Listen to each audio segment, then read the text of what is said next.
On va commencer le cours d'aujourd'hui. J'ai d'abord une longue liste de dédicaces aujourd'hui. On est le combien? On est le lundi 5 août.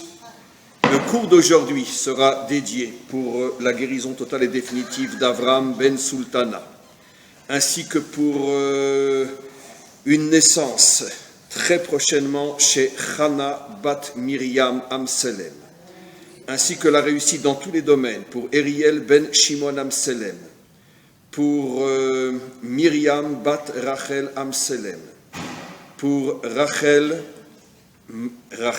ainsi que Mazal, et ainsi que Chayat Bat Miriam, et aussi je rajoute une refoua shelema pour Nissim Ben Simcha. Et pour ma fille. Et pour ma fille, oui. Chayamushka Esther, Bat Messaouda, qu'elle puisse avoir un petit bébé. Pour qu'elle puisse avoir elle aussi un petit bébé, bien sûr. Voilà, donc on va commencer notre dernier cours de l'année. C'est pas tout à fait le dernier cours de l'année. Et le couple Caïn. Et les Caïn, on a fait pendant les et bien sûr, Acharon Chaviv, et bien sûr, et ce cours est à la mémoire de nos chers amis, monsieur et madame Caïn. Et donc, c'est le dernier cours de l'année, en tous les cas, le dernier cours intitulé le cours de chez les Caïn, c'est le dernier cours de l'année.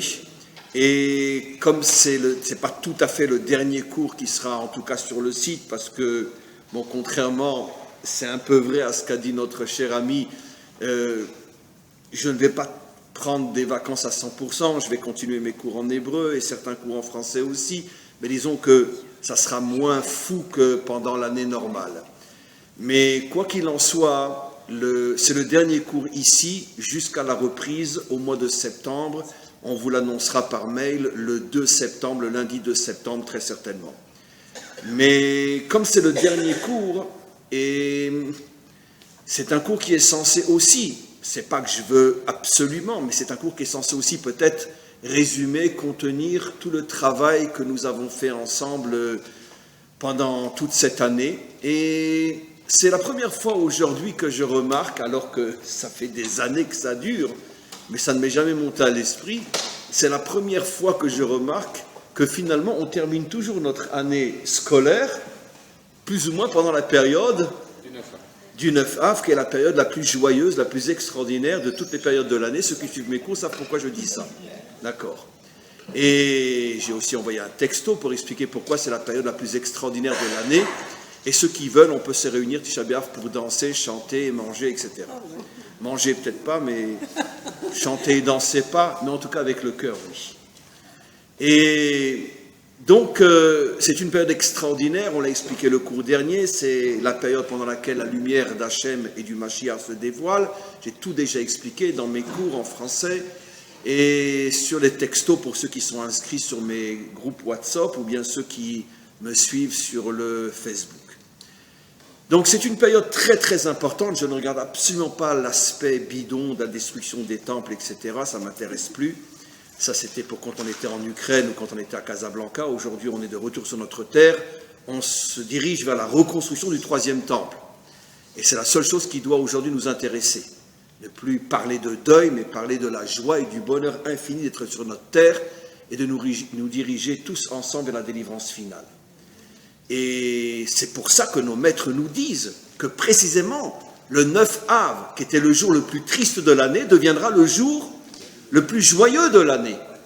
Mais pourquoi? Parce que comme j'ai déjà expliqué, parce que justement, la lumière du Mashiach, la lumière de la délivrance se cache le 9 Av. Alors quand on était à Paris, évidemment qu'on tirait une tête d'enterrement le jour du 9 Av, enfin surtout parce que ça se termine à 11h06. Je me rappelle, le dernier Tisha B'Av en France, 11h06. Bon, c'est surtout pour ça qu'on tire une tête d'enterrement. Pas tellement pour le temps, parce qu'on s'en fiche royalement, mais en tout cas, 11h06, la fin du jeûne, franchement. Ici, grâce à Dieu, ça va se terminer vers quelle heure? 8h, donc c'est plus facile. Mais c'est vrai que quand on était en France, on ressent uniquement l'aspect extérieur de Tisha B'Av. Quand on est en Israël et qu'on a cette sensibilité pour comprendre le mérite inimaginable que nous avons, nous, notre génération, d'avoir été choisis pour être celle, parmi celles qui se dirigent vers la délivrance finale. Comment qu'on ose tirer une tête d'enterrement à Tisha B'Av. On doit au contraire être rempli de joie, de bonheur, de remerciement pour le Maître du monde qui nous a choisis pour reconstruire bientôt son 3e temple et ramener toute l'humanité entière au Dieu un. Donc, là aussi, tout d'un coup, ce matin, j'ai eu une réflexion. C'est quand même bizarre qu'à chaque fois on termine l'année scolaire, ici et plus ou moins tous les cours, pendant la période de Tisha B'Av. Alors, on va essayer encore une fois d'éclairer, de transmettre un message important et de voir comment il est peut-être aussi porteur de tous les cours qui ont été donnés durant l'année.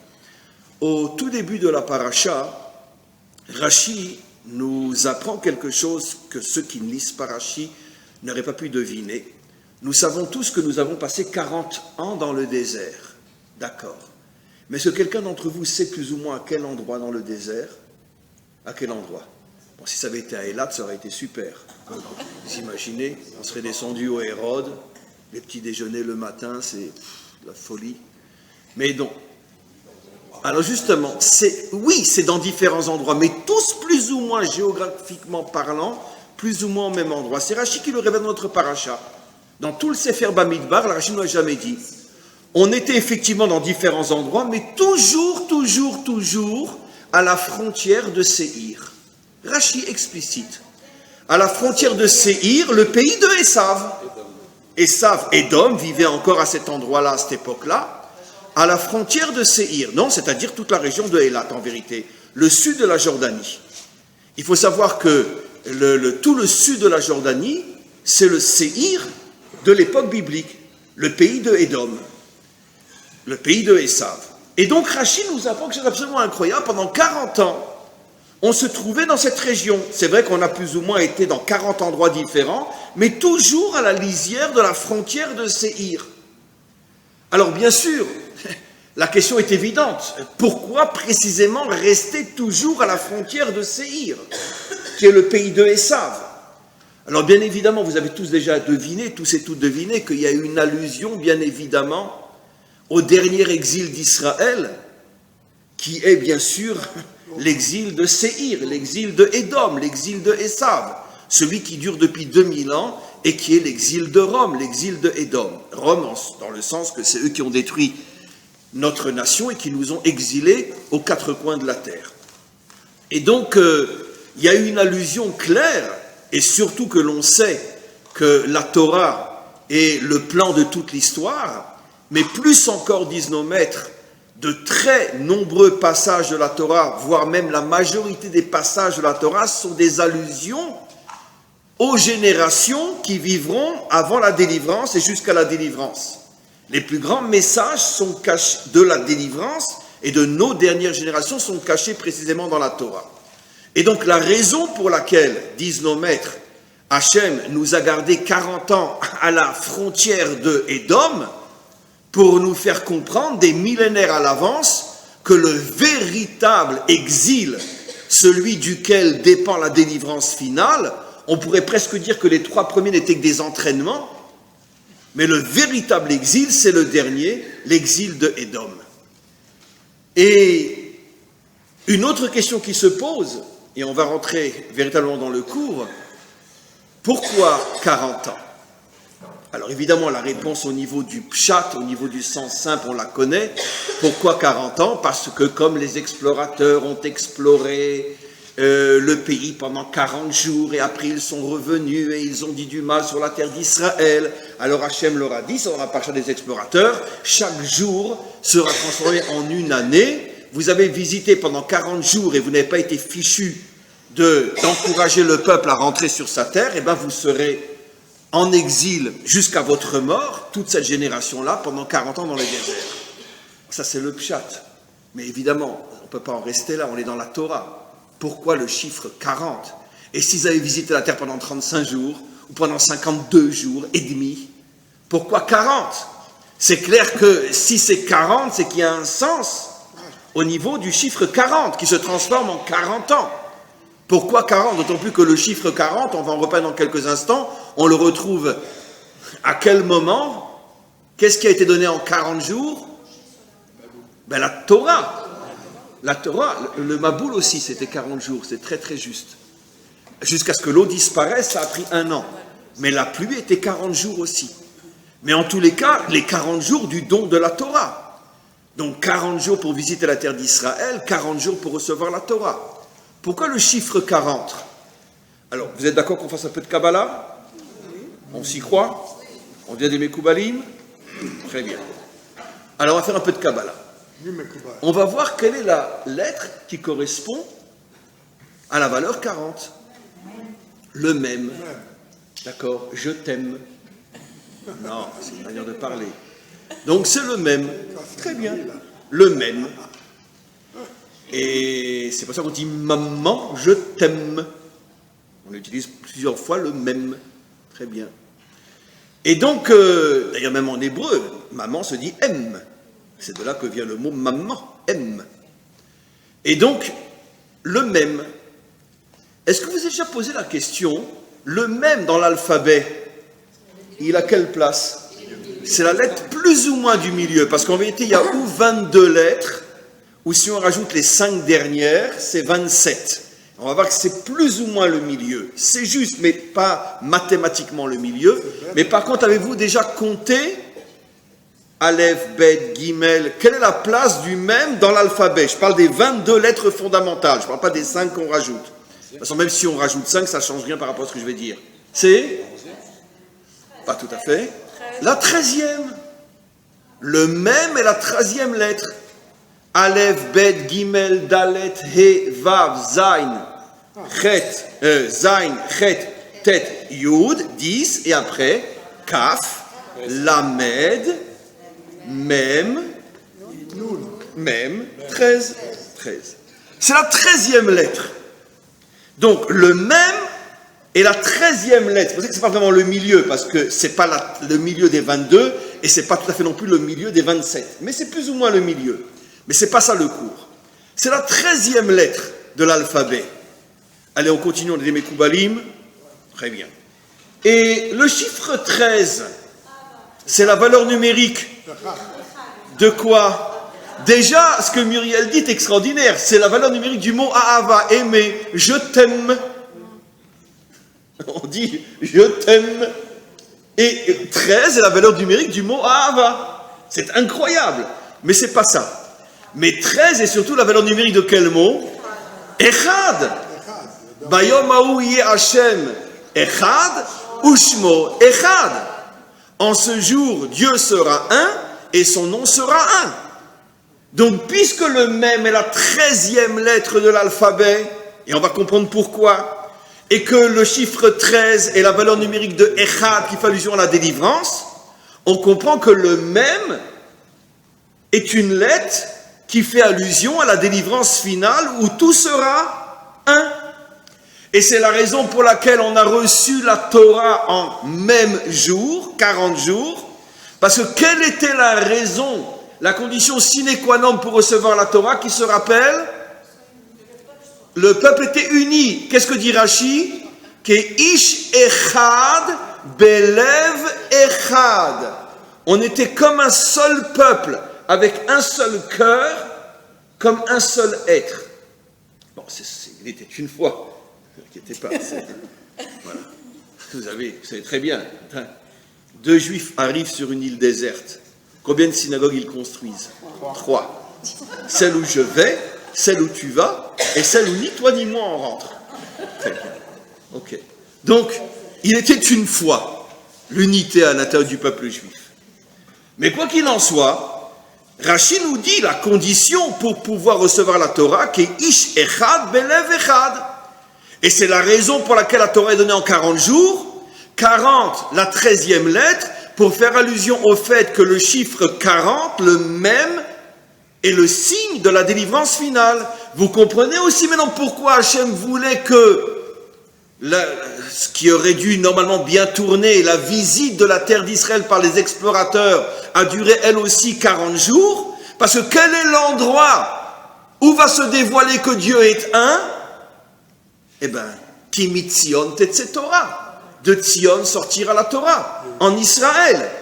Donc, grâce à la Torah, on va dévoiler que Hachem est un, mais d'un autre côté, à quel endroit, ou plutôt à partir de quel endroit, le monde entier va comprendre que Hachem est un, à partir de la terre d'Israël. Et donc c'est la raison pour laquelle on retrouve à nouveau le chiffre 40 par rapport à la terre d'Israël. C'est fabuleux.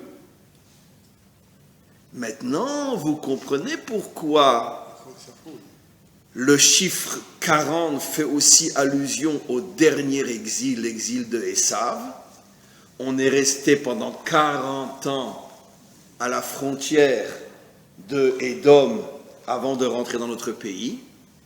Mais pour nous faire comprendre que le dernier grand exil, grand parce que c'est le plus grand de tous, 2000 ans, mais le dernier exil d'Israël, l'exil de Édom, c'est la force qui lutte pour empêcher l'unité dans le monde.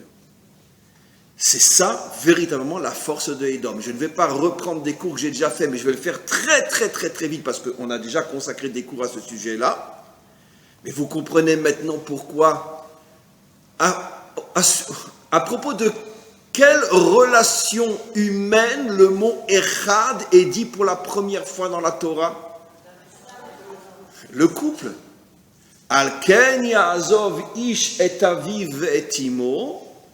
L'homme devra abandonner son père et sa mère, d'accord, Vedavag veishto, et se collera à sa femme. Pourquoi il doit abandonner surtout sa mère?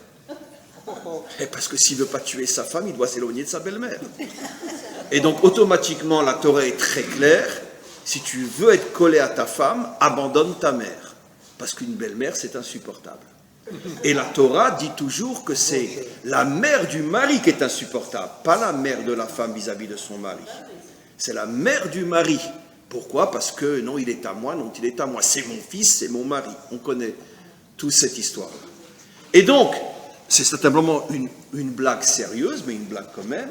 Donc, tu abandonnes ton père et ta mère, tu te colles à ta femme, Vehiyu le basar echad, et vous serez un seul être, vous serez Echad. Maintenant, vous comprenez pourquoi, et on l'a déjà expliqué, je m'excuse de le répéter, mais c'est trop important, et on ne le répétera jamais suffisamment assez, quel est le vrai, seul et unique combat du monde occidental aujourd'hui? C'était en veilleuse pendant des millénaires, mais aujourd'hui, ça a explosé comme un volcan, la destruction du couple et de la famille. C'est tout le sujet aujourd'hui du monde occidental. Séparer l'homme de la femme, séparer les parents des enfants, qu'il n'y ait plus de couple. Parce que toute l'idéologie occidentale, d'accord, c'était en veilleuse et cachée pendant des siècles, mais quand est arrivé le moment, comme un volcan, exactement comme un volcan, qui se prépare parfois des années avant d'exploser. Mais la lave est déjà dans les souterrains du volcan. Et arrive le moment où ça explose et ça tue tout. Le monde occidental est né sur son désir fondamental, le monde de Esav, je ne parle pas des individus dans la rue, bien sûr, je parle de l'idéologie de Esav, de détruire le couple, de détruire la famille. Et aujourd'hui, on est complètement noyé dans cette idéologie-là. Juste, parce que ce n'est pas l'essentiel du cours, juste, peut-être on va trouver un remèze, une allusion dans la Torah, comme quoi Esav, lui, il fait tout pour qu'il n'y ait pas de vraie famille. Je l'ai déjà expliqué des milliers de fois. On le retrouve de deux manières. Ses parents, ça avait commencé avec Abraham et son épouse, après Yitzhak et Rivka, avaient dit à leurs enfants, vous épousez qui vous voulez, mais pas une cananéenne. C'est-à-dire, vous avez le droit de venir avec une femme et la convertir, il n'y a pas de problème. De toute façon, forcément, à l'époque, c'est forcément des conversions, puisqu'ils ne vont pas se marier avec leur sœur. Mais pas une cananéenne. Alors nos maîtres posent la question, mais si de toute façon ils peuvent amener une Jordanienne, une Syrienne, une Irakienne, alors pourquoi pas une Cananéenne? Mais parce que le principe fondamental de l'union du ciment dans un couple, c'est ce qu'on appelle, ça commence par un bet, non pas qu'ils sont idiots les deux, mais par un bet, la bracha, la bénédiction. Cette énergie surnaturelle qui rentre dans un couple méritant et qui font que leur vie devient une véritable réussite. La bracha. C'est le qualificatif, plus que tout autre, qui définit un couple qui a réussi. Ils sont accompagnés par la bénédiction. Et Knaan, c'est le seul peuple qui a été maudit. Harour, avec l'histoire de Noah, quand il a castré son père. Donc, les parents disent à Esav, mon enfant, amène qui tu veux. Une Norvégienne, une Irakienne, une Syrienne, une Égyptienne, une Américaine, une Indienne, une Chinoise, ce que tu veux, une Africaine, ce que tu veux. Une Polonaise. Et une Polonaise aussi, oui. Enfin ça, bon, d'accord. S'il est courageux. S'il est courageux. S'il est courageux. Mais c'est un guerrier, donc tu peux prendre une Polonaise aussi. Très bien. Donc une Polonaise, ce que tu veux. Mais pas une Cananéenne. Et ça lui demande, papa, pourquoi? Si je peux prendre même une Polonaise, pourquoi pas une Cananéenne? Mais parce que je ne peux pas te laisser te marier avec une femme qui est maudite. C'est-à-dire, il n'y aura pas de ribou, il n'y aura pas de lien, il n'y aura pas de érad entre toi et elle. Il faut qu'il y ait l'unité.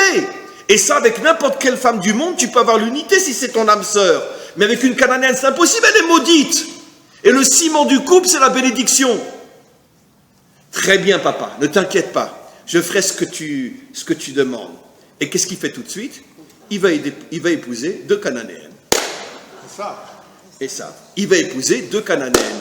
Comme pour dire à son père, ben écoute, tu sais quoi? C'est ça le remède dans la Torah. Mon idéologie, c'est la destruction ou la non-existence du couple. Toute ma vie, je me battrai pour détruire le couple. Pourquoi? Parce que Esav sait que pour que Hachem se dévoile comme étant le Dieu un, il faut d'abord que l'homme construise l'unité. D'abord au niveau du couple, au niveau de la famille. Et si je détruis la famille, c'est impossible que Dieu se dévoile comme un. Puisque s'il n'y a pas l'unité en bas, comment voulez-vous qu'elle se dévoile du haut vers le bas? Et j'avais déjà expliqué aussi, je m'excuse, c'est un petit peu sale, mais je le redis, que c'est la raison pour laquelle on l'appelle Édom, le rouge, au niveau des secrets. Parce que, bon, à part le fait qu'il avait 2 femmes, il en avait des millions. Il n'allait qu'avec des femmes pendant la période des règles pour être sûr qu'elles ne tombent pas enceintes. C'est-à-dire quoi? Il voulait montrer que la relation avec une femme, c'est pas du tout pour amener des enfants. Donc son idéologie, elle est claire dans la Torah. Elle est claire. Donc c'est pour ça que le dernier exil, c'est l'exil de Édom, pour nous faire comprendre que notre véritable combat, c'est justement de dévoiler l'unité en commençant d'abord par chez soi, dans sa famille, autour de soi, dans sa communauté, dans notre peuple, pour qu'on puisse devenir hors la goïm, pour qu'on puisse devenir après un modèle pour les nations. Parce qu'en vérité, les nations, je pense qu'il y a de bien dans les nations, et grâce à Dieu, il y a énormément de bien dans les nations. En vérité, l'humanité tout entière n'aspire qu'à une seule chose, à la paix, le respect, l'entente et l'unité. Et c'est pour ça que l'idéologie occidentale fait tout pour empêcher que ça se réalise. Parce que Esav ne veut pas d'un Dieu un. On va aller un petit peu plus loin, mes amis. Regardons maintenant un autre secret absolument incroyable. On parle de l'unité. Mais qu'est-ce que c'est l'unité? Qu'est-ce que c'est l'unité? Est-ce que c'est le fait qu'un Ashkénaze accepte de manger un couscous chez un Marocain et qu'un Marocain accepte de manger un gefilte fish chez un Ashkénaze? C'est ça l'unité? D'accord? Je vais raconter une histoire, moi c'est une histoire vraie. Il y a des années, je suis invité à la table chez un chassid, c'était un chassid Breslev, peu importe, mais je suis invité à sa table un Shabbat. J'étais encore très très jeune, et il sert dans son assiette, il y avait dans la même assiette du gefilte fish et de la tchouktchouka et des piments. Alors je lui dis, un petit peu en plaisantant, c'est une histoire vraie, hein, c'était à Tzfat. Je lui dis, je ne comprends pas, Rav, pourquoi vous me servez du gefilte fish avec de la tchouktchouka? D'accord? C'est Sfarad Ashkenaz. D'accord? Et il m'a répondu, il m'a dit, mais attends, on n'est pas revenu sur notre terre pour rester chacun de son côté. Donc on commence déjà avec l'unité dans l'assiette. Comme ça. Bon, très bien. C'était pas mal. C'était pas mal. Mais quoi qu'il en soit, je reviens maintenant à ce que j'explique. C'est quoi l'unité? Alors regardez, mes amis. Quelle est, parmi toutes les qualités, Chesed, Tzedek, Gvura, Emet, Tiferet, etc., quelle est la seule qualité qui est appelée la signature d'Hachem? Ça veut dire que quand Hachem est d'accord avec quelque chose, il signe Emet. Le sceau d'Hachem, c'est Emet. Sa signature, c'est Emet. Et vous avez remarqué une chose incroyable. Dans le mot Emet, il y a la première lettre de la Torah qui a pour valeur numérique 1. Il y a la dernière lettre de la Torah qui a pour valeur numérique Tav, 400. Et au milieu, qu'est-ce qui réunit les deux extrêmes? Le même. Le même, on a expliqué, c'est la 13e lettre de l'alphabet, donc qui fait allusion au Echad, à l'unité. C'est quoi l'unité? Elle est dans le mot Emet. Maintenant, vous avez aujourd'hui la définition de la vérité. C'est quoi la vérité? C'est quoi un homme vrai, un homme authentique? Quelqu'un qui ne ment jamais? Non. C'est pas suffisant encore. Un homme authentique, un peuple authentique, une idée authentique, quelque chose de vrai, c'est quelque chose qui est capable de réunir les contraires et les extrêmes. C'est ça la vérité. Quand tu es capable de réunir ce qui est à l'extrême opposé l'un de l'autre, le Aleph et le Tav. Maintenant, dans un langage moderne, le Aleph, valeur numérique 1, représente l'individu. Le Tav, valeur numérique 400, qui est la plus grande valeur numérique dans l'alphabet, on va tout de suite comprendre pourquoi, fait allusion à la multitude. Donc, la multitude d'idées, la multitude de religions, la multitude d'idéologies. Comment? Non, je parle au niveau de la valeur numérique. Aleph, c'est 1. Aleph, c'est 1. Je parle au niveau des valeurs numériques. Oui, ça c'est encore, ça c'est des conséquences. Mais je parle au niveau des valeurs numériques. La valeur numérique de Aleph, c'est 1. La plus petite des valeurs numériques de l'alphabet, qui représente l'unité, le prat, pardon, un individu, un individu, et le tav, la multitude. Dites-moi, quand Esav il est venu attaquer Yaakov, il avait avec lui combien de soldats? 400. Oh, quel hasard! Et est-ce qu'ils ont attaqué le roi David, les 400? Non. Juste avant de rencontrer Yaakov, ils ont fait Teshuvah et ils ont quitté Esav. Mais malgré tout, il est venu avec 400. Vous savez comment Hachem les a récompensés, ces 400 soldats qui sont venus avec Esav pour tuer Yaakov? Finalement, ils n'ont pas été jusqu'au bout. Ils ont rebrouché chemin. Combien de gardes du corps il avait le roi David? 400. Oh, tiens, 400. Eh bien, les 400 hommes, des 400 tueurs qui sont venus avec Esav pour tuer Yaakov, sont revenus en Gilgoul dans les 400 Shomrei Rosh, gardes du corps du roi David. C'est d'autant plus étonnant que d'après les secrets de la Torah, on a dit qu'on fait un peu de Kabbalah aujourd'hui, d'après les secrets de la Torah, le bon côté de Esav est revenu à l'intérieur de David. Le roi David était un Gilgoul du bon côté de Esav.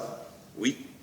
C'est pour ça que quand Shmuel a été envoyé pour le nommer nouveau roi d'Israël, tous les enfants de Yishai sont passés devant lui, devant Shmuel. À chaque fois, il pensait que ça serait lui. Et je lui dis non. Il dit mais c'est pas possible, il t'en reste forcément un. Et Yishai lui dit, oui, bon, il y en a un qui, il ne raconte pas toute l'histoire, qui pensait que c'était un mamzer, etc. Vous connaissez l'histoire. Bon, on va le chercher. Il le siffle. Arrive un petit rouquin, comme ça, sanguinaire. Shmuel le voit, et il dit à Hachem, quoi, tu veux nommer Esav sur ton peuple? Parce que, alors, au niveau du pshat, parce qu'il était rouquin, mais au niveau du sod, parce que Shmuel, qui est un prophète, il a décelé dans la nature de David le tempérament de Esav. Et c'est pour ça que lui aussi va avoir 400 gardes du corps, qui sont en vérité Esav et les 400 qui reviennent dans David et les 400. Mais du bon côté, bien sûr. Mais pourquoi 400? Pourquoi Esav vient avec 400? Et dites-moi encore une chose. Quand Avraham a racheté la Marat à Marpella, combien d'argent il a donné? 400. Oh, c'est incroyable. Toujours 400. Parce qu'il y a les 400 du côté du mal et les 400 du côté du bien. Les 400 du côté du mal, c'est le monde de la division. C'est le monde de la division.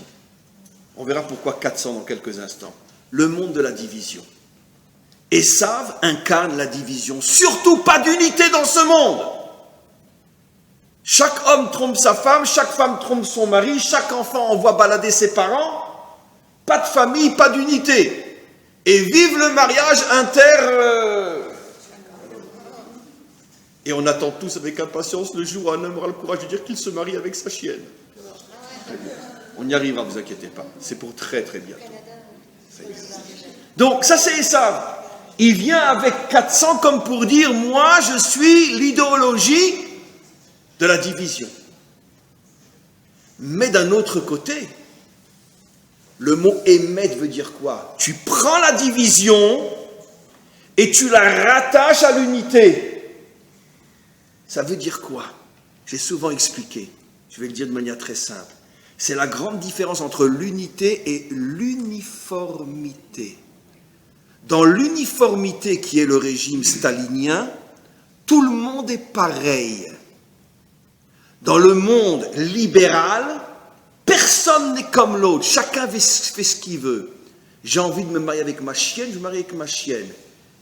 Et on va tous vivre le moment où la loi occidentale autorisera le mariage avec les animaux. On va le vivre, on va le vivre. Non. Au niveau de la prostitution, c'est déjà aujourd'hui reconnu, mais pas encore au niveau du mariage légal. Mais on va le voir aussi. Le monde libéral dit, je fais ce que je veux, d'accord? Le monde des dictatures dit, tout le monde pareil. Alors c'est quoi l'unité? Eh bien on est tous différents, mais on est tous ensemble. On est tous unis. D'accord?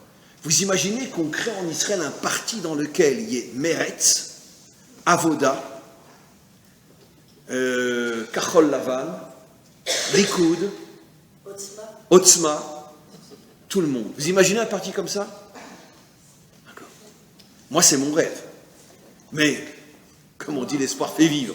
C'est pour ça qu'on attend le Messie. Très bien. L'espoir fait vivre, évidemment, parce que si on n'attendait pas le Messie, ça fait longtemps qu'on serait tous flingués dans un monde pareil. Mais heureusement, on attend le Messie. Donc c'est l'espoir qui nous fait vivre.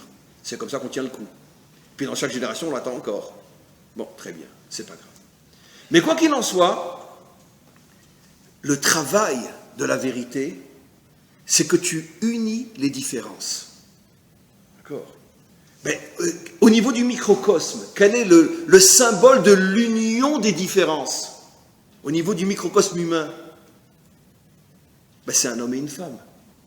Parce que dans un vrai couple, rien ne ressemble autant au mari que sa femme, et rien ne ressemble autant à la femme que son mari.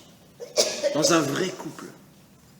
Au départ, il y a des différences énormes, énormes, énormes, énormes. C'est ce que la Torah nous dit. Ezer kenegdo. Comment qu'elle va devenir ton soutien? Parce que justement, elle est contre toi. Comme j'ai rapporté des milliers de fois. D'accord? Les jeunes, ils ne savent pas ça. Donc quand ils viennent voir un rav pour recevoir une bracha parce qu'ils vont se marier, alors ils ont déjà tout préparé à l'avance, et donc je vais dire ça, tu vas dire ça, tu vas dire ça, tu vas dire ça. Alors ils arrivent, moi ça m'est arrivé des dizaines de fois, alors je lui demande, toi, qu'est-ce que tu aimes dans la vie? Moi je suis très sportif. Ah, vous savez Rav, moi aussi, dit la jeune fille, moi aussi j'adore le sport. Et tes loisirs, moi je vous dis franchement, Rav, je vais voir des films propres, mais j'adore aller au cinéma. Et tout de suite, la jeune fille, ah mais moi aussi, j'adore aller au cinéma. Très bien. Bref, tout ce que je leur dis, ils disent la même chose. Alors ils me demandent mon avis, je leur dis toujours à la fin, c'est une blague, surtout, ne vous mariez pas. Pourquoi? Parce que si vous vous ressemblez, le couple va à la catastrophe. Un couple ne peut tenir que quand il est fondé sur des différences. Ezer kenegdo. Alors c'est quoi l'unité dans le couple? C'est quoi? C'est que je vais apprendre à vivre avec ton caractère, qui n'est pas le mien. Tu vas apprendre à vivre avec mon caractère, qui n'est pas le tien. Et ensemble, on va se rendre compte qu'on se complète. Parce que toi, tu as ce que je n'ai pas, et moi, j'ai ce que tu n'as pas. Donc, chacun est la vraie moitié de l'autre. Puisque c'est quoi être la moitié de l'autre? C'est que je t'apporte tout ce que tu n'as pas. Et moi, je t'apporte tout ce que tu n'as pas. Et pourquoi au début, c'est tellement dur? Parce que Comme je dis toujours, d'accord, ne le prenez pas à la lettre, c'est pas mathématique ce que je dis, mais c'est un petit peu vrai. Parce que plus longtemps tu attends avant de te marier, et plus vite tu risques de divorcer. Pourquoi? Parce que plus longtemps tu t'es habitué à vivre avec toi-même, plus tu auras du mal à supporter celui qui n'est pas toi. Évidemment, c'est pas mathématique ce que je dis qu'à Dieu ne plaise, mais il y a du vrai. Il y a du vrai. Parce que comme tu t'es habitué pendant 30 ans, 40 ans à ne connaître que toi, comment tu vas supporter un jour dans ta maison quelqu'un qui est tout le contraire de toi? Mais en vérité, pourquoi il est tout le contraire de moi? Parce qu'il vient m'apporter tout ce que je n'ai pas, tout ce que je ne suis pas, ce que je n'aurais jamais été sans toi. Donc c'est normal que tu es différente de moi et que je suis différent de toi, puisque chacun doit apporter à l'autre ce qui lui manque. Donc c'est quoi l'unité? Si tu prends le Aleph qui représente justement, comme vous avez dit, l'unité, tu prends le Tav qui représente la diversité, et tu mets le même au milieu, c'est-à-dire que quoi? Que tu unis l'un et le multiple. Et ça, c'est ce que David a fait en reprenant les 400 soldats de Esav et en les amenant à être ses gardes du corps à lui, puisque David, par définition, est le symbole de l'unité, puisqu'il est le roi d'Israël qui est censé justement unir toutes les tribus d'Israël. Et pourquoi Abraham a acheté la grotte 400? Parce que quand elle était entre les mains de Ephron, Ephron, ça vient de quelle racine? Afar. Et qui c'est qui a été maudit qu'il va manger la poussière? C'est le serpent. Et quel était le but simple et profond visé par le serpent? Pourquoi il s'est attaqué à Chava? Qu'est-ce qu'il voulait? Détruire le couple, séparer l'unité entre Adam et Chava. Il a réussi, pendant 130 ans, ils se sont plus regardés après la faute. Bien sûr, ce qu'il voulait, c'est détruire l'unité, parce qu'il savait, le Nachash, que s'ils sont un, le premier enfant qu'ils vont mettre au monde va être le Mashiach. Et c'est pour ça que la valeur numérique de Nachash, c'est Mashiach. Comme on peut dire, moi je m'oppose à la venue du Messie. Je porte en moi la haine du Messie, la haine de l'unité. Donc je vais faire tomber Chava pour qu'elle se sépare de son mari. Bien sûr. Donc maintenant, on comprend des choses absolument incroyables. On revient à ce qu'on explique. Qu'est-ce qu'on était en train d'expliquer? Alors? Non, Ephron. Ephron, qui était en position de la Marat Marpella, fait allusion au serpent. Et c'est pour ça qu'il demande 400 pièces, comme pour dire, moi je suis le destructeur de l'humanité, de l'unité. Mais mes amis, mais qu'est-ce qui se trouve en vérité finalement dans la Méhara? Pourquoi Abraham voulait la Méhara? Qui se trouvait déjà dans la Méhara avant Abraham? Le premier couple fondateur de l'humanité, Adam et Chava. C'est-à-dire Adam et Chava qui sont le symbole finalement des 70 nations. Mais pourquoi des Juifs veulent être enterrés à côté de ceux qui ont fondé les 70 nations? Mais parce qu'un vrai Juif sait que le but final de l'humanité, c'est l'union, l'amour, le respect, la fraternité entre tous les peuples. Et donc c'est pour ça qu'Abraham dit, moi je suis le fondateur d'Israël, toi Adam tu es le fondateur des nations, je veux qu'on repose l'un à côté de l'autre. Parce qu'un jour viendra où l'humanité sera unie. Et pourquoi Ephron veut 400 pièces? Parce que Ephron dit, moi je ne veux pas l'unité entre les nations et Israël. Il faut bien qu'il y ait un bouc émissaire sur terre pour être responsable de tous les malheurs du monde. Donc les Youpins, vous ne vous mettez pas à côté de nous. D'accord? Vous ne mettez pas à côté de nous. Mais Abraham a gagné, il prend les 400 pièces, il les lui donne. Parce qu'Abraham lui dit, moi je suis capable d'unir la diversité. D'accord? Je suis capable. Et ça c'est la source de la bracha, bien sûr. L'union entre l'homme et la femme. C'est la source de la bracha. La bénédiction se trouve là où il y a l'unité dans la diversité. C'est pour ça qu'on est très, très, très, très mal barré sur le plan politique en Israël, même sur le plan religieux. D'accord?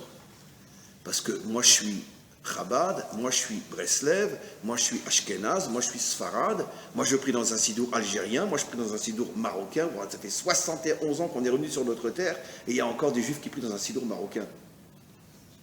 Je m'excuse, j'insulte personne, mais pareil, il y a des juifs qui prient dans un sidour lituanien. Non mais attends, je veux dire. C'est pour ça que j'ai espoir fait vivre, on attend le Messie, Hachem. Il n'y en a pas un qui est foutu de nous créer un sidour qui inclut tout le Ham Israël, avec des passages Sfarad, des passages Ashkenaz. Vous imaginez? Sfard, non. Nusach Sfard, c'est soi-disant. Disons que c'est un peu mieux, c'est vrai. C'est un peu mieux.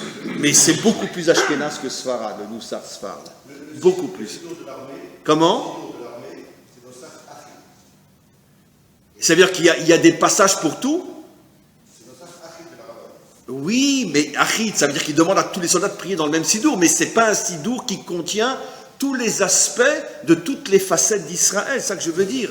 Vous imaginez dans un Shmona Esrei qu'une bracha on la fasse à l'Ashkenaz et une bracha on la fasse à la Sfarad. Une bracha on la fasse à la Chassid et une bracha à l'Ashkenaz. Mais ça c'est le sidour de la délivrance. Il n'y a pas encore un maître dans ce pays qui a été fichu de penser à créer un sidour pareil. Même s'il ne va pas le vendre, mais au moins fais-le. Au moins fais-le. Non. Vous êtes d'où vous? Ah, moi je suis de Casablanca. Tiens, voilà, prends ton sidour. Et toi t'es d'où? Moi je suis de Tunis. Tiens, prends ton sidour. Mais attends. Ah, pourquoi? Comment? Oui, mais il faudrait qu'il soit moitié Ashkenaz et moitié Sfarad. C'est ça le problème. Alors, c'est la grande dispute qu'il va y avoir quand Mashiach va venir. Qui sera son âne? Alors, les Ashkenazim vont dire, je suis d'accord que mon âne soit Sfarad. Et les Sfaradim vont dire, je suis d'accord que mon âne soit Ashkenaz. Et c'est ça le problème. Alors, ça va être très très compliqué. Vous imaginez? C'est pour ça qu'il n'a aucune chance de venir, le Mashiach. Il va être quoi? S'il n'est pas Chabad, les Lubavitch vont dire, non, on n'en veut pas. S'il n'est pas Breslev, non, tu n'as jamais été à Ouman, on ne peut pas te suivre. Si les Sfarad, les Ashkenazim vont dire au pas d'un Marocain, voilà. S'il est éthiopien, il n'a aucune chance. Il ne peut pas te sortir chez lui. Alors, vous imaginez? Il va être quoi, le Mashiach? Non, mais je suis sérieux, mais arrêtez de dire on attend le Mashiach. Concrètement, il va être quoi? Il va être quoi? Dans le monde d'aujourd'hui, je parle. Dans le monde d'aujourd'hui où chacun il a son sidour, il a son repas de Shabbat, il a sa nostalgie, je vais revoir mon Casablanca. Je veux dire, bah bien sûr. Bah oui, c'est compliqué, c'est très compliqué. Non, mais c'est très sérieux. Donc vous vous rendez compte que le émet, ça veut dire garder les différences, mais les unir autour d'un concept qui arrive à tout réunir. Vous vous rendez compte? C'est pas facile le émet. Le émet, c'est pas facile, c'est pour ça que Hachem nous dit, c'est ma signature le émet. Je ne signe que là où je trouve le émet. Et c'est pas évident. C'est pas facile. Alors on n'a pas fini. Malgré tout, comment qu'on peut arriver au émet? Alors vous vous rappelez tous ce midrash extraordinaire qui nous dit que quand Hachem a voulu créer le monde, il a amené les 4 qualités fondamentales, la bonté, la justice, la vérité et la paix. Et il a demandé à chacune des qualités, est-ce que tu es d'accord pour qu'on crée l'homme? Vous vous rappelez ce midrash? La justice a dit, tu peux créer l'homme car l'homme sait être juste. L'homme sait être juste, oui. Même la mafia, elle a ses règles et ses lois. Je dirais même plus qu'il est plus dangereux d'enfreindre une règle de la mafia que d'enfreindre une règle de l'État. Alors là, 1 millimètre tu bouges, t'es mort. Donc même la mafia, elle est fondée sur... Non, je suis très sérieux, il y a des lois dans la mafia, il y a des véritables lois. Et on ne s'amuse pas à faire ce qu'on veut quand on est un mafionnaire. Il y a des lois, on respecte les lois. Pendant très très très longtemps, par exemple, El Capone, etc. Et il y avait aussi, comment s'appelait ce grand mafionnaire juif à New York? Non, il y avait un nom ashkénaze. Comment? Lansky. Oui. Ils avaient une règle que quand on descend quelqu'un pour lui faire payer une trahison, on ne touche pas à sa femme et ses enfants. Il y a eu une histoire très connue où, bon, peut-être par erreur, peu importe, quand celui qui est envoyé par El Capone pour tuer quelqu'un qui avait dénoncé, etc., et il se trouvait avec sa femme et ses enfants, et bon, il a mal tiré ou bien tiré, peu importe, et la femme est tombée aussi, quand il est rentré, El Capone l'a tué sur le moment. Il dit, nous, on a des règles. D'accord? On ne touche pas aux femmes et aux enfants, sauf si c'est une femme qui a trahi. Mais c'est la femme d'un traître, on ne touche pas aux femmes et aux enfants. Il y avait des règles, c'est des gens bien. Ah non, des règles. Ok. Donc, la justice dit... non, mais c'est vrai. La justice dit... on peut créer l'homme, parce que ça n'existe pas un groupe, une société sans règles, sans loi. Après, on demande à la bonté. Alors la bonté, elle dit, écoute, moi, en français, le B est à côté du C, donc tu peux créer l'homme, il n'y a aucun problème. Comme c'est tous des C, ils seront tous B. Très bien. Donc la bonté dit, il n'y a pas de problème, l'homme sait être bon. Ben oui, l'homme sait être bon. Vous imaginez Hitler en train de se promener sur la rue, d'un coup il voit un chien qui traverse, qui va se faire écraser, je suis sûr qu'il est prêt à sauter pour sauver le chien, même s'il risque sa vie. Ben oui, il avait une chienne dont il était amoureux, plus encore que... Voilà. On ne sait pas trop ce qu'il faisait en cachette, mais enfin bon, bref. Mais quoi qu'il en soit, je veux dire, il avait une chienne, il était amoureux de sa chienne. Toute sa vie, il était avec sa chienne. Et il l'aimait tellement que quand il s'est suicidé, il n'a pas pris sa chienne avec lui. Il l'a laissé, il l'a confié à quelqu'un de sa famille, et la chienne elle a survécu. D'accord. Donc, évidemment que Hitler aussi savait être bon. C'est des qualités qui se trouvent partout. D'accord. Ben oui, c'est horrible ce que je dis, mais c'est vrai. Mais je fais exprès de le dire. Parce que même quelqu'un d'aussi monstrueux qu'Hitler, dans les domaines que lui avait choisis, il pouvait être bon. Ça n'existe pas, on n'a encore jamais trouvé une créature. On va dire, même Daesh est très très bon. Parce qu'il coupe des têtes et il les donne aux enfants pour jouer au football. Eh bien donc ils sont très bons, ils ont pitié de leurs enfants qui peuvent jouer au football. Très bien. Ok, bon, c'est insupportable, mais c'est pas grave. On les a vus ces vidéos, hein. On les a vues, mais après elles ont été censurées, au bout de quelques jours elles ont été retirées. Mais les enfants jouent au football avec des têtes, absolument. Et donc, après Hachem demande à la vérité. La vérité répond, non, c'est hors de question, tu ne crées pas l'homme, ce n'est qu'un menteur. Ce n'est qu'un menteur. La vérité ne fait pas de nuance, il y a... Alors, tous les commentaires se posent la question, mais comment la vérité peut dire ça? Je ne comprends pas. De la même manière que j'ai rapporté des exemples horribles pour dire qu'il peut y avoir la justice et la bonté même chez les criminels, et comment la vérité peut dire, mais il n'y a pas d'unité dans... Pardon, je donne la réponse. Il n'y a pas de vérité dans ce monde. Mais parce que, mes amis, on ne comprend pas ce que c'est la définition de la vérité. Nous, on croit que la vérité, c'est dire, oui, la vérité. Tu l'aimes ta femme? Non. Oui. Mais non, c'est pas ça. C'est pas ça la vérité. Tu l'aimes ta belle-mère? Non. Oui. C'est pas ça la vérité. Non. La vérité, c'est l'unité. Et nos maîtres ont le courage de nous dire que sur terre, jusqu'à la venue du Mashiach, il n'y a jamais eu un homme capable de l'unité. Même quand il le voulait, le pauvre, mais il a eu tellement d'ennemis qu'il n'est pas arrivé. Le Baal Shem Tov ne voulait pas l'unité, mais il a eu tellement d'ennemis qu'il n'est pas arrivé à l'unité. Bien sûr, Moshe ne voulait pas l'unité, mais il a failli être lapidé par ses propres enfants, ses enfants, les Bnei Israël. David ne voulait pas l'unité. Nos maîtres disent, il n'y a jamais eu un homme qui a été autant critiqué, autant poursuivi, autant en danger. Quand il allait dormir le soir, il soulevait l'oreiller pour savoir s'il n'y avait pas une bombe sous l'oreiller. Mais une bombe que lui aurait mis qui? Eh bien, ses proches. Pas les voisins, évidemment. Bien sûr qu'il voulait l'unité, mais il n'est pas arrivé à l'unité. Il n'est pas arrivé à l'unité. Il y en a un qui a failli y arriver, il s'appelait comment? Shlomo, Shalom. Pendant 40 ans, pas de guerre, etc. Mais d'un autre côté, voilà. D'un autre côté, c'est quand même à cause de lui que finalement, dans la génération de son fils, quelques années après, il y a eu le schisme.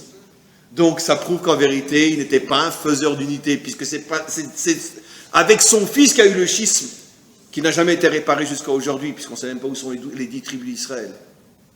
Voilà.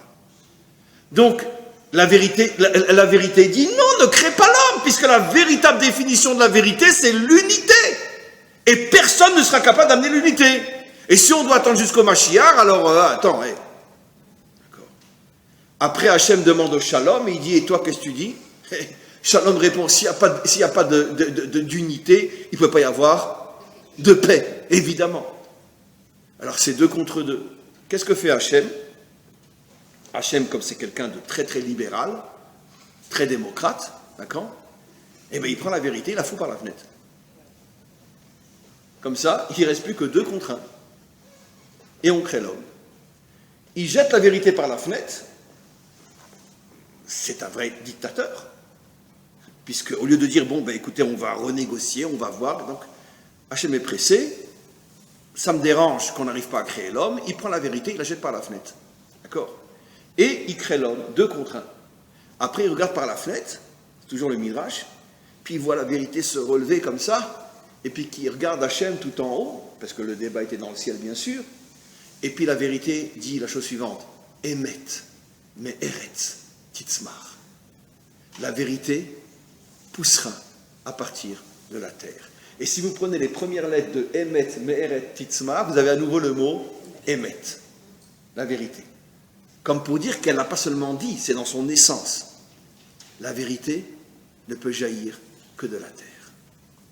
La vérité dans le sens d'unité. Alors, qu'est-ce qu'on comprend de là? Ben, on comprend de là deux choses. La première qui est la plus facile. Tant que nous ne sommes pas revenus sur notre terre, c'est impossible et impensable de parler d'unité. D'accord? Vous imaginez peu importe, un enseignant arabe, un rabbin, peu importe, quelque part à New York ou à Anvers ou peu importe à Paris, qui tout d'un coup va faire un discours sur l'unité du peuple juif. Impossible. Impossible, impensable, stupide et idiot. Pourquoi? Parce que en Galoute, le peuple juif est dispersé aux quatre coins de la terre. Comment tu peux parler d'unité alors qu'il n'y a pas de nation? Il n'y a pas un endroit où tous peuvent être regroupés. C'est impossible, impensable. Donc c'est un discours inacceptable. Maintenant, je vais vous révéler quelque chose d'extraordinaire. On a dit que le même, c'est la lettre de l'unité. Je n'ai pas expliqué pourquoi, il faut que j'aille vite. Le même. Mais regardez, vous avez déjà vu comment est écrit un même dans un Sefer Torah? Pas dans un livre comme celui-là, Sefer Torah. C'est un kaf avec un vav. Collé. Kaf et vav. 20 et 6, ça fait combien? 26, c'est la valeur numérique de qui? De Hachem. Maintenant, vous comprenez pourquoi pendant toute l'histoire, nous n'avons pas le droit de prononcer le nom d'Hachem tel qu'il s'écrit? Parce qu'il n'y a pas d'unité dans ce monde. Il n'y a pas d'unité. C'est pour ça. Et l'endroit où il y en a vraiment le moins, c'est quand on est en exil. Donc, interdit de prononcer le nom d'Hachem tel qu'il s'écrit. On dit Adonai, qui sont d'autres lettres qui n'ont rien à voir avec ce qui est écrit. Très bien. On peut, quand on donne un cours de Torah, on peut prononcer les autres noms divins. C'est le psak de Rav Ovadia, Yosef. Et donc, on ne le prononce pas tel qu'il s'écrit. Maintenant, on comprend donc, le même c'est Havayé, le même c'est 13, le même c'est Echad.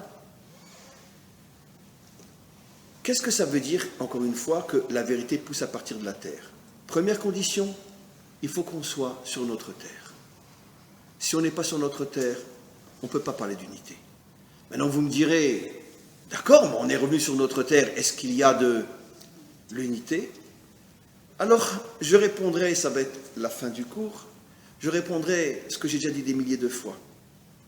Imaginez-vous que pour la première fois, un homme dont la femme est enceinte, on lui laisse voir par ultrason à quoi ressemble l'embryon dans le ventre de son épouse. Et puis c'est un ultrason hyper perfectionné, et il voit l'embryon au bout de 4, 5, 6 semaines. Vous savez à quoi il ressemble un embryon dans le ventre de sa mère au bout de 4, 5, 6 semaines? Un lézard. Oui. Après, plus tard, il ressemble à un mongol. C'est seulement, on va dire, à partir de 6 mois, etc., qu'il commence à prendre une forme agréable, humaine, agréable. Mais pendant les premiers mois, il est horrible. Alors imaginez-vous que le papa, il voit que sa maman, elle va mettre au monde un lézard, parce qu'il ne sait pas que ça va évoluer, et puis il dit, sortez-le tout de suite, il prend un couteau, il ouvre le ventre de sa maman, et il le jette. J'ai déjà expliqué des milliers de fois, mes amis, c'est l'erreur insupportable qu'ont fait combien d'hommes de Torah, lorsqu'ils ont vu que Herzl parlait du retour d'Israël, que Ben Gurion parlait du retour d'Israël.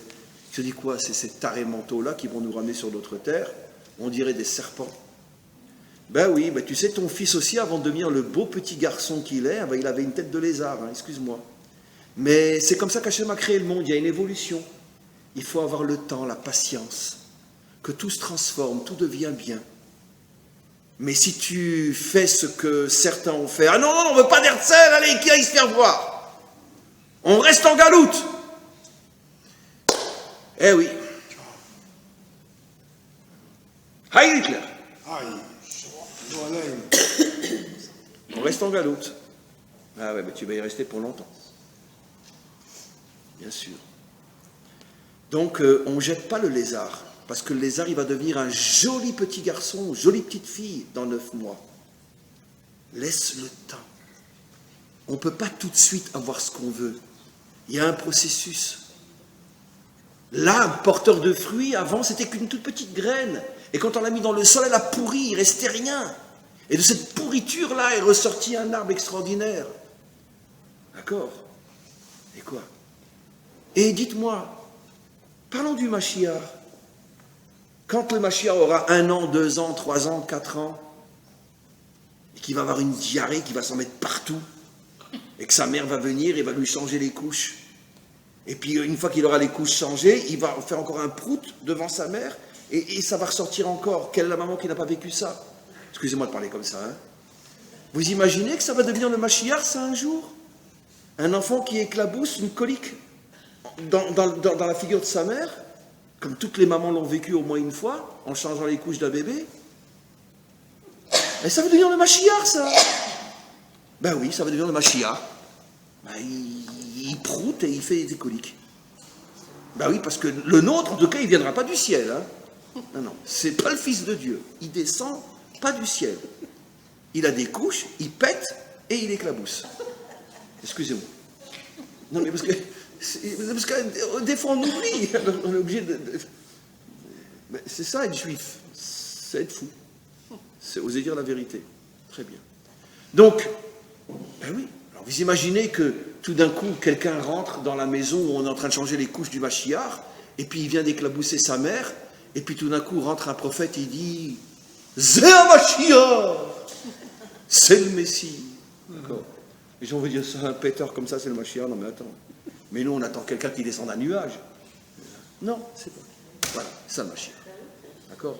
Donc, Bekitsour, il faut savoir attendre et être capable de voir les transformations jour après jour, semaine après semaine, mois après mois, année après année. Et maintenant, je vous pose une question, mes amis. Il y a 70 ans, 71 ans, notre État est né. Ça a changé en bien ou pas? Ah, quand même, mince, alors on a un super vin, on a plein de fromages, on a des endives, on a aujourd'hui les croissants et les baguettes et les petits pains parisiens. Quand même, ça a évolué. Mais pas que. Pas que. Dites-moi, il y a 71 ans, vous rentrez à la Knesset, vous cherchez quelqu'un qui a une kippa sur la tête. Combien vous en trouvez? 1,5. Aujourd'hui, vous rentrez à la Knesset, vous cherchez quelqu'un qui a une kippa sur la tête. Combien vous en trouvez? Presque la moitié. Très bien, j'ai pas fini. Il y a 71 ans, vous rentrez à Tsahal et vous cherchez quelqu'un qui a une kippa sur la tête. Vous en trouvez 0,000000. Je sais pas s'il y en a un. Il y en a un, bien sûr, mais c'est l'unique. On le congèle pour être sûr qu'il est là. Très bien. Vous rentrez aujourd'hui, pas seulement à l'armée, vous rentrez aujourd'hui dans le club des jeunes officiers de l'armée israélienne. La majorité ont une kippa sur la tête. La majorité a une kippa sur la tête. Non, de plus en plus de kippa noires aussi. De plus en plus. On en a déjà parlé. De plus en plus. De vraies kippa noires, nébrakiennes, sur la tête, des officiers. Absolument. De plus en plus. Donc, c'est clair que le lézard, il commence à prendre une forme humaine. Il fallait lui laisser le temps de se développer. Et on n'est pas du tout, on n'a pas fini, on est peut-être au 5e mois, au 6e mois. Par rapport à l'échelle de l'histoire, 9 mois chez une femme, ça peut être 90 ans ou 100 ans au niveau de l'histoire d'un peuple. Mais on voit qu'il y a une progression. C'est ça ce que la vérité dit. Emet, me'eretz, pourquoi titzmar? Pourquoi l'exemple de pousser? Parce que pousser, ça part de rien, ça part d'une graine. Ça part d'un pourrissement de graines. Et quand ça pousse et quand ça commence à traverser le sol, il n'y a pas encore les fruits, ça va prendre encore le temps. Laisse le temps et confiance. La vérité sort de la terre. Et nos maîtres nous disent, quelle est finalement, on va s'arrêter, la force qui nous permet d'atteindre la vérité? La Emouna. Le matin, après le Shema Israël, on dit le mot Emet. Et le soir, après le Shema Israël, on dit le mot Emouna. Emet ve Emouna. Pour atteindre le Emet, il faut la Emouna. Traduit dans un langage moderne, pour atteindre la vérité, il faut la patience et la confiance. Et aujourd'hui, notre génération peut être sûre que grâce à Dieu, notre retour sur notre terre va en évoluant d'une manière positive. Et peut-être que nous, si on est encore la génération 5e ou 6e mois, on ne verra peut-être pas le 9e mois, on ne verra peut-être pas la naissance de l'enfant.